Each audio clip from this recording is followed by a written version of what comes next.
How's it going, Sean? What how about yourself? Not too bad.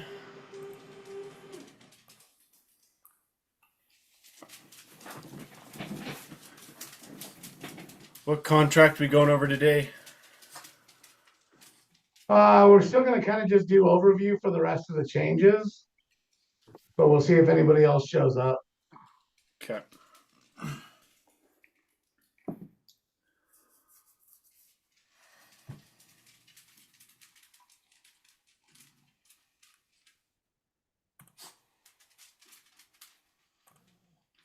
How's business been down there for you? It's been all right. I put two more. I have four under contract right now and three other buyers and some listings coming up. The listings keep getting put off, which I need to figure that out. What do you mean Thought they getting were put all going to up? be ready and now they're not. Oh, gotcha.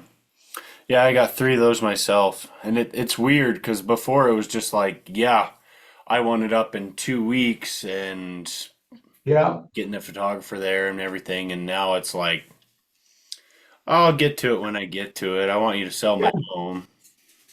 You know.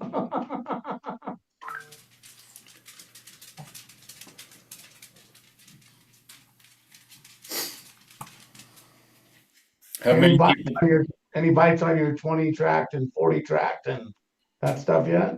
I've got about 8 calls. A couple of them are thinking about cutting it, a couple of them not. But we had a surveyor that came in just fucking astronomically high. He was going to split a commercial deal, just one line, owned by the same guy, and he was wanting like 8,600, and then for the lots up there, he was wanting like seven. I will tell you that down here, the guy that split off 10 off of the 40 that I sold, so that he could sell it, it cost him about 9,000 to split that 10 acres off of the 40. What the hell? I had like four of them that were 12 to 15, maybe 24 on one. And that was Wow. all just in the last year and a half. Huh. Yeah, I don't know. It's crazy.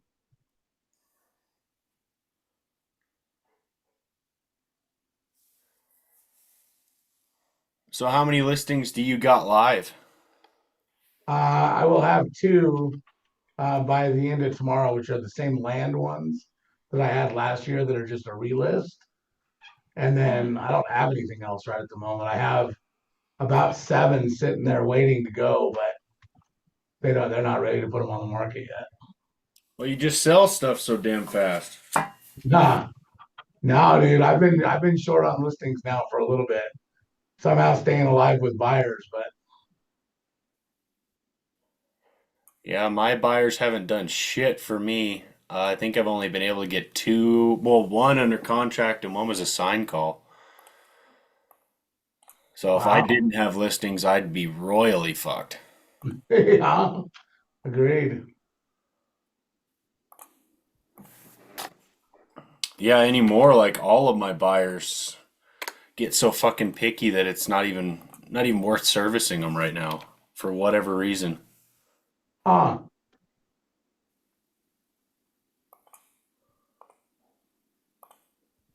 But that sounds like anybody up here. Yeah.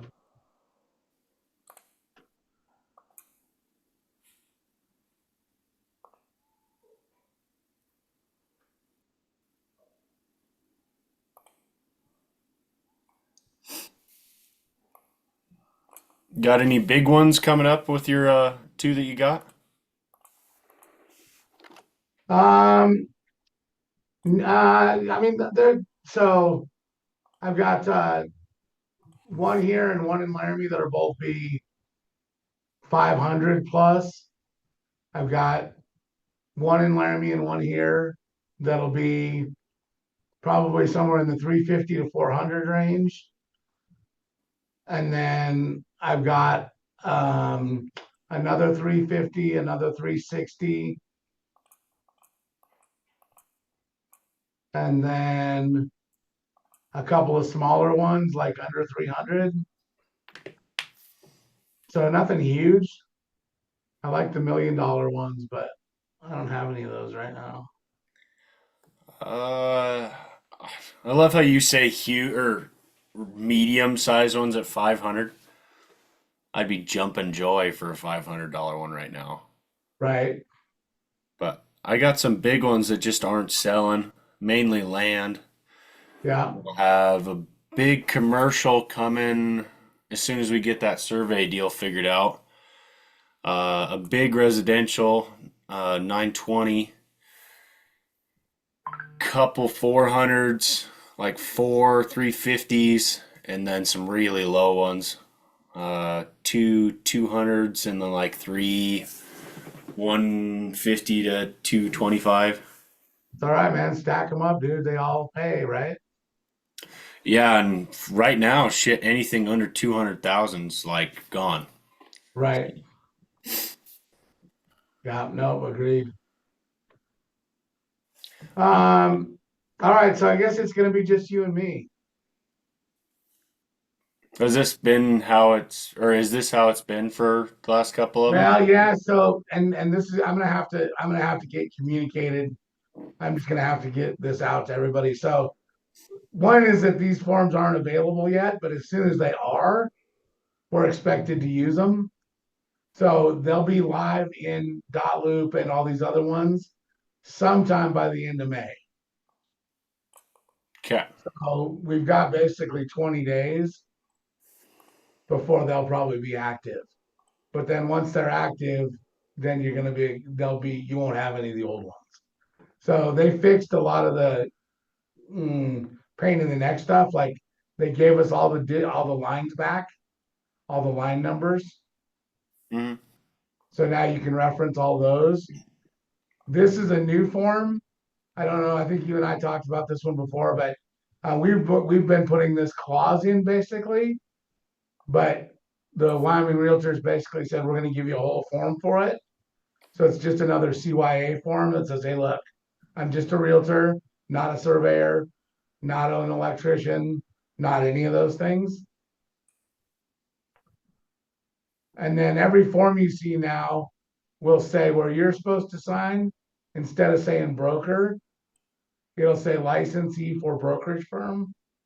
So they actually make sense. Okay, They'll all be labeled in the top right hand corner for what the form is. And then just a lot of language changes and things like that in some forms. But all 66 forms had some change on them. gotcha. And we'll end up sending this group out, this batch, but these are the only ones that you have highlighted sections on. You're just going to have to read the other forms that you use and like listing agreements. Your listing agreement for residential is in here, and then the same changes should have been made to listing land, ag land. Oh, I'm gonna have to recant on that. I think that it's a vacant farm and ranch land and ag and then residential. So they don't have all the same forms. They've gotten rid of some of them that were around before because you used to have like ag with stuff, ag without, ranch land vacant, ranch land with equipment and that kind of stuff. And I think Hmm. you're down to one form for each one of those, but I Perfect. haven't seen them yet. Um, you have an earnest money release form now.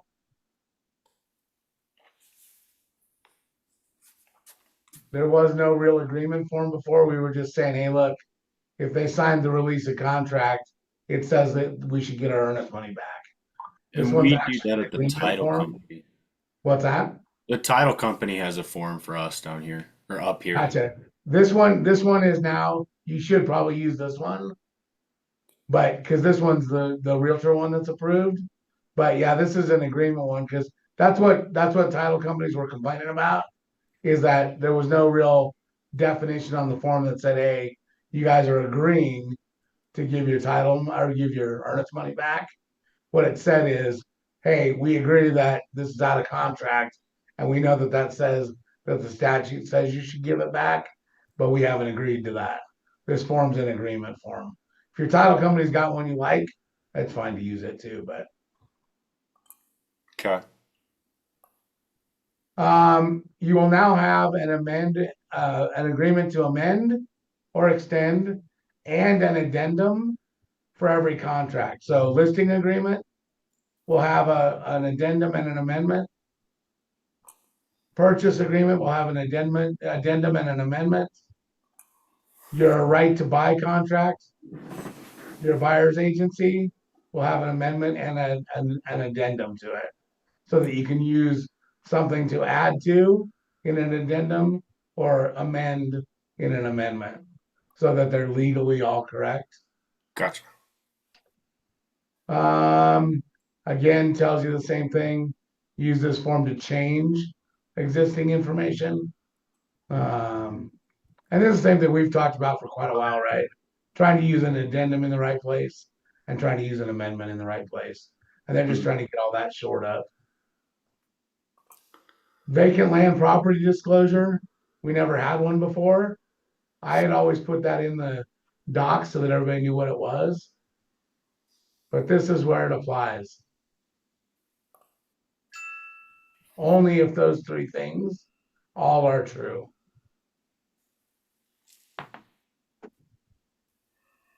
Have you messed around with that at all? No, I haven't. Honestly, I don't do many uh, disclosures, like the property disclosures. So Um, this one's required by law in the state of Wyoming unless it's waived. for But land, the only time it applies is if there's no habitable dwelling on the land, it's not within the boundaries of a platted subdivision, and it's less than 140 acres. why is it? Can you explain to me Oh, why that's required, or why they're requiring it now? this has been on the books. This has been on the law books for years, 50 years. I don't even know how long. So this is like the swampland in Florida kind of thing, right? And I make it out to be Rollins out here. But if you're selling land and you're selling a 40-acre tract north of Rollins, and it doesn't have the closest power to it is 150 miles or 100, whatever it is, right? Exaggeration, but at $200 or $300 per whatever you got to run it. Sometimes you could run a mile of line to get there, and the mile of line might cost you 15 grand to put power into it. So we're selling all these tracts of land out in these places where there's maybe no road to them, maybe no power access, no water on them, whatever, all that kind of stuff. If you're going to sell a piece of land like that, then Wyoming says you've got to do these things, which is tell them where electrical service is and tell them if there's natural gas to the property and that kind of thing. You Okay. can waive it as a buyer if you don't care, but if it's not waived, then you have to provide it. Now, there are some sellers in the listing that will just say, no, we're not doing one. If you don't want to buy it, don't buy it. But this is specifically, and so like because they put it at 140 acres, right? So if you were buying a section, it wouldn't count. It wouldn't matter because you know that if you're buying a section of land out there, even if you put your house in the middle of it, you might be half a mile, right? Because it's a mile square. You might be Mhm. half a mile of power. You might be three-quarters of a mile if you got to go to the corner. So you automatically know that your situation is going to be crazy because you're buying land out in the middle of nowhere. But if you're buying 40 acres and people think that, hey, that's in a subdivision somewhere and I can get power to it, they may not be able to. Okay. So that 80 acres that I have is in a subdivision. or supposedly it was all subdivided from one guy. He sold 12 different lots, and I'm fine. Don't have to do shit. Could be if it's in a subdivision and it's platted out, it shouldn't be. But it's an 80-acre chunk right now, Yeah, and that chunk is part of something else that they divided up. yeah, it was originally. I think it was like whatever 40 times 12 is. 12, 24, 36, 480 acres.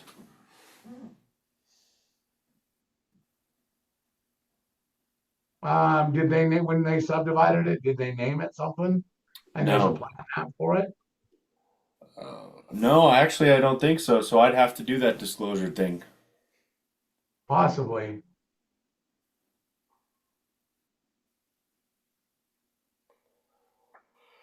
Okay. And I think I'd have two of them that I need to get a disclosure thingy for. I guess I didn't even know that was a thing. Yeah, I mean it's always been there. That's why I always had it in the docs, but nobody ever knows what it is because I don't know. We got to it one time in a class somewhere, and I didn't know what it was, and I was like, "What the fuck are you talking Okay. about?" I honestly haven't even seen any of them on the MLS or nothing. Well, most of the time they're in a platted subdivision. Hmm. Most of the time somebody has recorded the plats and they're in there, even on these 20, 40, whatever acre ones, because you're right, they're breaking them up from sections that they owned. So you'll just have to figure out if when they, because a subdivision can be they divided one lot out. So if somebody divided one 80-acre lot out and there was a survey done on the 80-acre lot and it's got a registered plat for that lot, then you wouldn't have to do it. There's no house on that one, right? Yeah, there's no houses on either of the two of them. Okay. And, oh, the other one is. Yeah. So we should be fine on that one. Yeah, so if there's a habitable dwelling on it, you don't have to worry about Okay. it.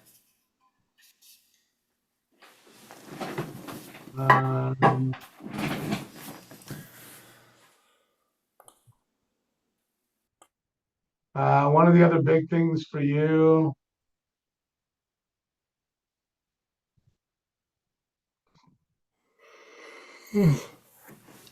no yawning allowed. It's been a long week. I've had like 30 Mondays put together. Nice. Yeah, and I'll be partially painting a home because Rocket Mortgage doesn't know how to do their fucking job. What's up with that? I was supposed to close the 8th. The 5th, the appraisal finally got done. And I followed up with them once a week for the past, since whenever we got up under contract. And agent incompetent would never get back to me. The lender would never answer their phone. And I could never figure out who the appraiser that they ordered was. So then they required that the dwelling needed to be painted. So we're going to spot paint it and give them a gift card.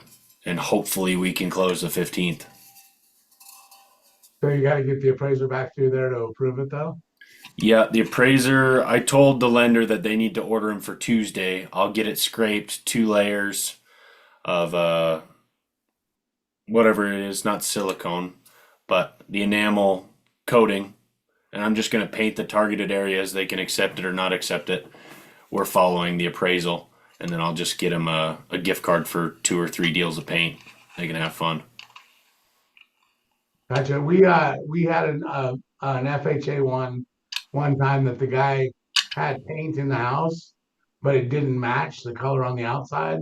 It looked like a leopard when we were done, but they were all covered up, and it's not doesn't have to look pretty. Just can't have peeling paint on Yep. We've done it with siding now too. We put patchwork siding together so it classifies it. it. And the Yeah. agent threw a holy shit fit, but not a damn thing her or her buyers can do. Very true. Very true. Agreement to amend, extend. So your designation of agency, which you probably don't have to worry about too much anymore, but the form is simpler instead of having all those check boxes on it. And you were trying to figure out what to check and what not to check. So just simpler and easier. It took out all the check boxes. Designation of agency. I don't think I've ever done that.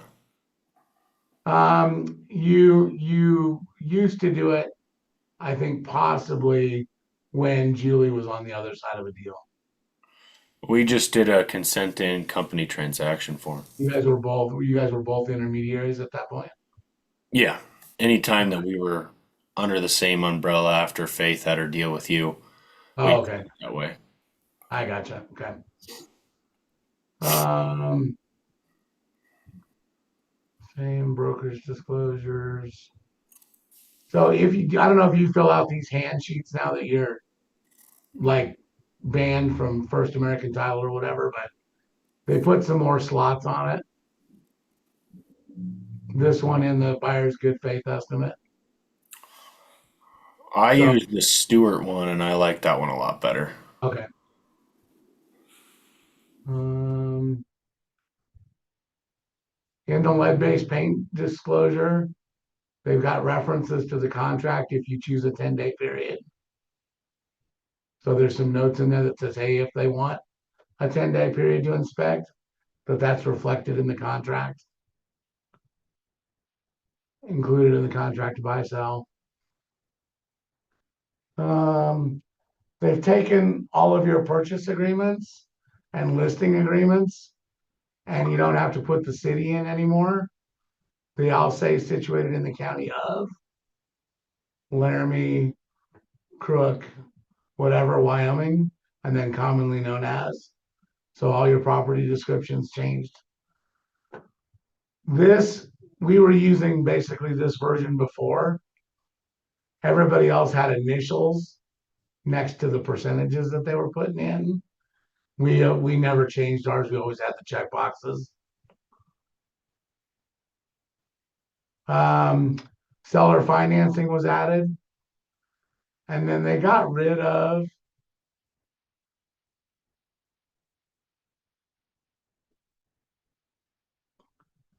where you at here?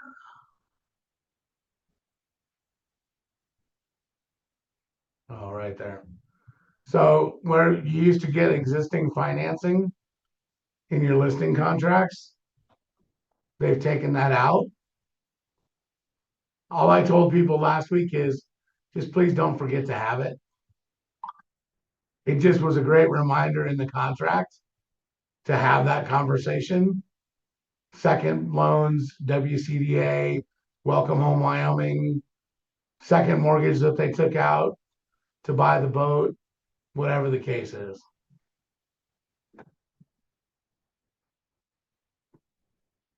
Um, I don't remember. They changed like one word in that line. I don't remember what it was.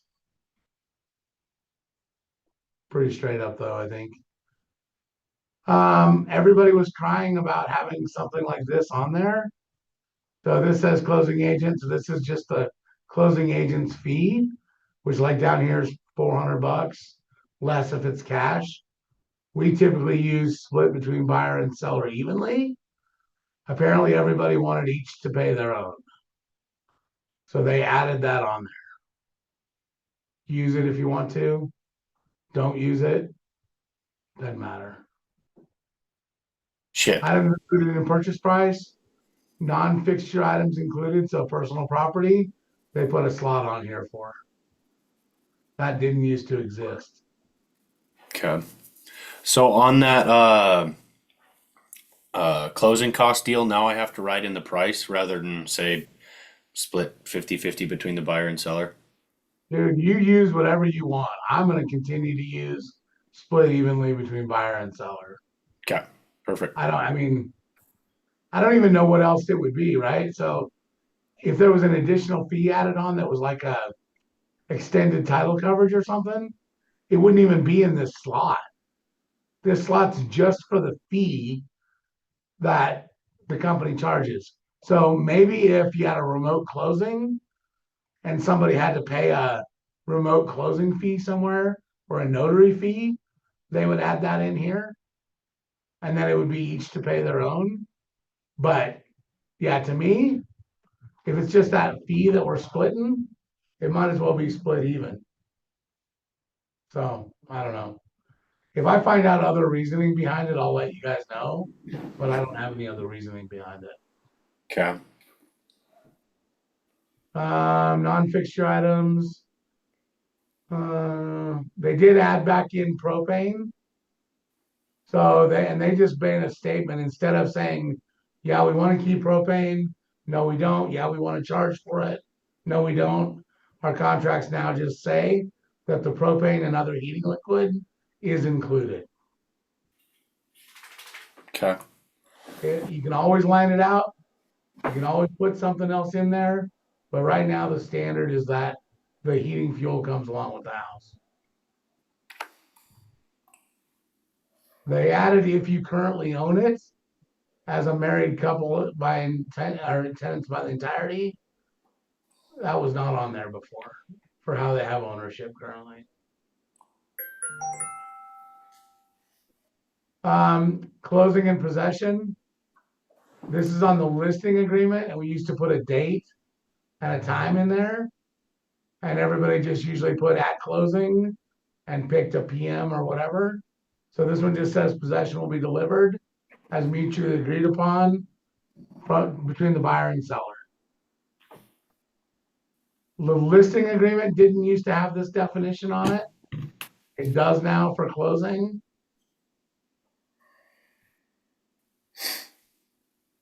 And then this is just a reminder that we do not have the long form available anymore. It's just the short form if you're going to use it. And it is in the docs that you can have.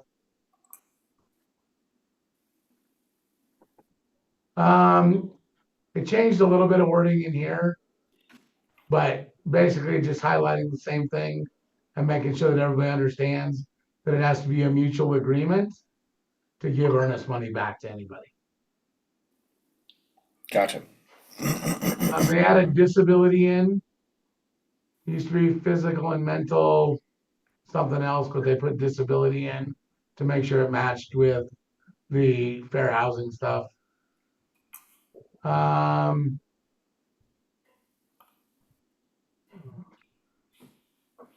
have to provide documents if there's any other lien or note.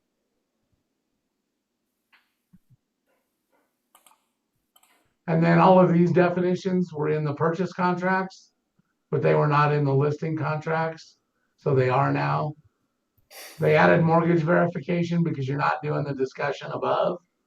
So you still got to get some kind of verification of what they owe on their mortgage. And then, of course, HOA or COA documents for what they are. Gotcha. Same thing cleaned up where it now says brokerage firm, and then you'll sign as licensee for the brokerage firm. All the way it should have been written a long time ago. Nobody just ever fixed it. If you're using the customer agreement, which I don't know if you are or not, they just added a couple more slots for names on it because they only had one before. Okay.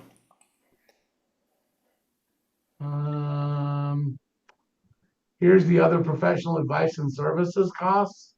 Oops, of other services. So they did the CYA form and then they again addressed it here.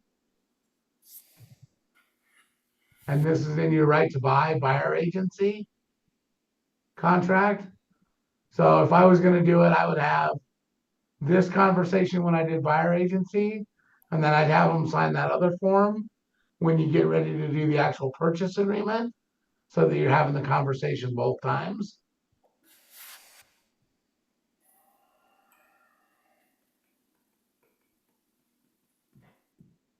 Same. Good faith estimate. that it's an estimate at the top, can't guarantee what it is. And then same thing, they added in earnest money type of loan, cash, and some extra spots in it for space. I still would do what you do. I use First American, but okay. So contract to buy and sell real estate, county of, no city anymore. Earnest money, deliver whatever to. Buyer was selling brokerage, put the brokerage in there. Remember, if you're going to do it later, put your time in here. Hmm. This one says this purchase is contingent on financing, and then there's loan terms in here. On the cash one, they've taken out the financing line that just got left in there before.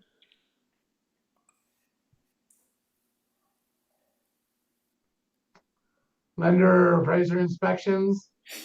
Just remember, and I don't know if this language was in there before. Um, Buyer shall immediately provide a copy of any lender required repairs to the seller on an addendum with explanation of proposal of which party is responsible for such repairs. The buyer and seller shall mutually agree upon the responsible party for any required repairs in the addendum. So you have to do an addendum for any lender required repairs, present it to the seller's agent, and then make sure you both sign and agree. Okay, so the buyer needs to. So for just understanding wise, from now on, the buyer, so say this buyer's agent, she would have to submit to me an addendum stating the chipping and peeling paint featured in pictures 1 through 10 Yeah. needs to be repaired at the seller's expense by blah blah blah. Yeah. And all too often we've left it to an email, a phone call, no actual physical agreement between anybody, just kind of everybody doing it. Mhm. So, yeah. So just making sure we do it on an addendum. Everybody agrees to it, knows what they're doing, and then signs off on it. Is it a special addendum or is it just the? Just an addendum to the contract. Okay. Um, And that's effective what date? I mean, I would start doing it right now. I don't remember if the language, you have to look at the contract. The language may have been in there before. They may have changed something else in there. I've been just having the conversation and pointing out that we need to do this because you don't, otherwise you don't have anything to hold anybody to. Okay. So I would start doing it as soon as possible. Um, List out your buyer's closing costs. It does say buyers shall pay the following loan and closing costs and collected funds acceptable to the closing agent at closing on or date specified by lender. With the exception of the owner's title policy, any fees for extended title coverage if requested by the buyer. So it's still Wyoming contract rules or the way they're written that say that the seller is going to pay for an owner's title policy. So that's why it says with the exception of that, any other fees that they request for extended title coverage are responsibility of the buyer. Okay. This one says any cost of repair seller agrees to pay in this agreement or addendum. So it says seller shall pay the following closing costs in closing, recording for fee for mortgage, and then any cost of repairs seller agrees to pay in the agreement or addendum. And they just, because the inspection contingency notice gives you options to say, hey, somebody's going to pay for these in closing costs. I would not use anything here in closing costs for repairs because otherwise your lender is going to hate it. Okay. I would only make adjustments to price, asking price, credits, those kinds of things on that form. And I wouldn't put anything here. As soon as you put repairs here, I think lenders are going to go crazy. I didn't write the form or do the changes, but that one seems tough for me, just from experience with underwriters. Closing agents' fee shall be paid by, and then of course they added in each to pay their own because somebody needed it really, really badly. Any other closing costs shall be paid by agreement of both parties. They did add that in, which that's fine. I like that. It's okay. Same thing, non-fixture items they added in.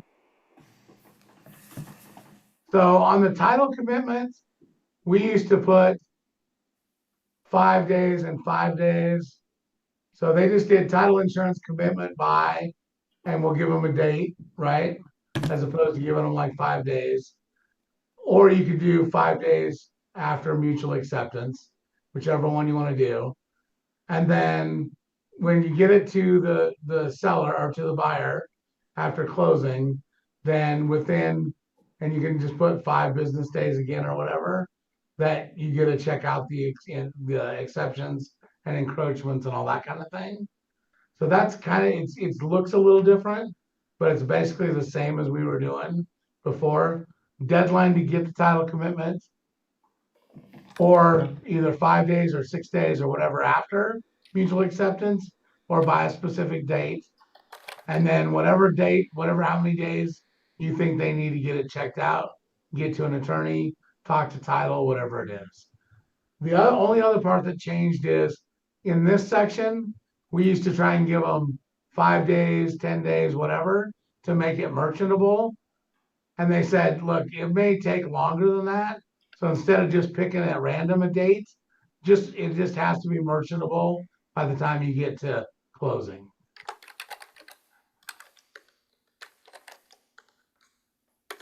I have not gone through all of these details in here, but the mineral rights language and the surface estate language and all that kind of stuff did change. So you're going to have to read through this. I will read through this specifically before we go over this contract in class for a day. They also added in what's called pore space, which is some kind of underground space that maybe is empty or something. So I don't know what that is. It's used in carbon capture and sequestration and used to store salt water produced. So I don't know exactly details on that, but this section did change. So you're going to have to change your conversation as we get through it and look at some details. Okay. Closing in possession, you can do 30 days again after mutual acceptance, or you can set the date. Possession shall be delivered on. I put on the day, I put a date in there. I don't put on closing because then closing takes me and says I have to have it, funds available, all that kind of stuff. I don't know if it would hold up again or not, but if I put the date in here and the time, it's hard to argue with that. That's when I get possession, and you didn't counter that. Ownership shall be subject to existing leases, and they just have to deliver all of the leases and damage deposits will transfer to the buyer at closing. Uh,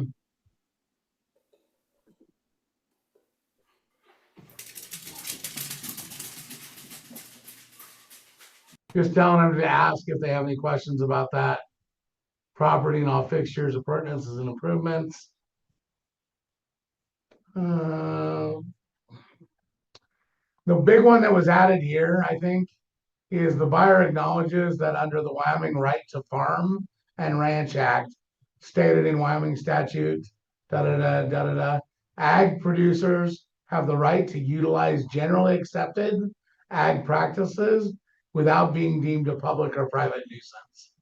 So especially like in your area, if somebody wanted to go farm the 40 acres next to the 40 you sold to somebody that built $1 million house, they absolutely have that right to do it in Wyoming, and you can't change it.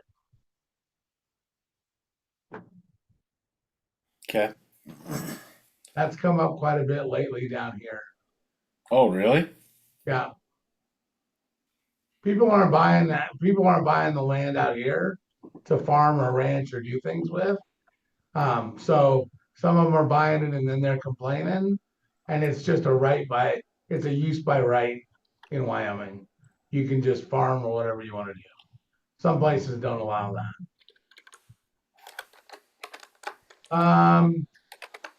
All right. So here's the other big change.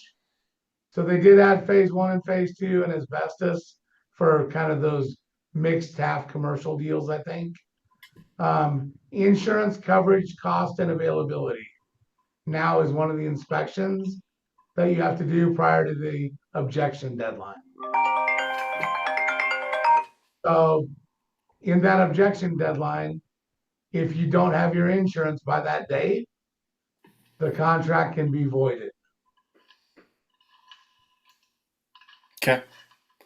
So And is get that them just like started at on the the top of the insurance. page, like where they have all the rest of them? Like, What's that?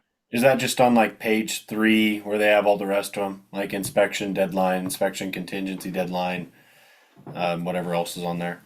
Yeah, so what it is it says it's in the, let me see if I can figure out where it's at again.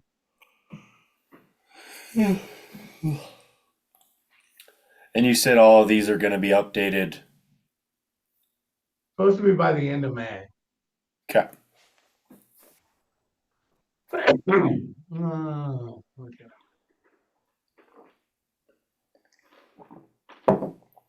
Oh, it's right here on number 11. Buyer hereby acknowledges the buyer has been advised to investigate, research, and obtain a written commitment for adequate property and liability insurance prior to the objection deadline, as referenced above. So if your buyer doesn't have, then it could be voidable. Voidable by the selling agent or the seller? Or would it be voidable by the buyer too? So the buyer could void it, I think, and then if you don't, and I was trying to look at the language, if you don't, as a seller, Because that just seems like an extra way for a buyer just to get out of the contract. Oh, I don't like it, so I'm not even going to research. well, and that would be something determined in the court of law later, right? If they acted in good faith. Because the real deal is that right now, you may not be able to insure something. Okay. I mean, it just that's become part of our world, the reality of our world, you know what I mean?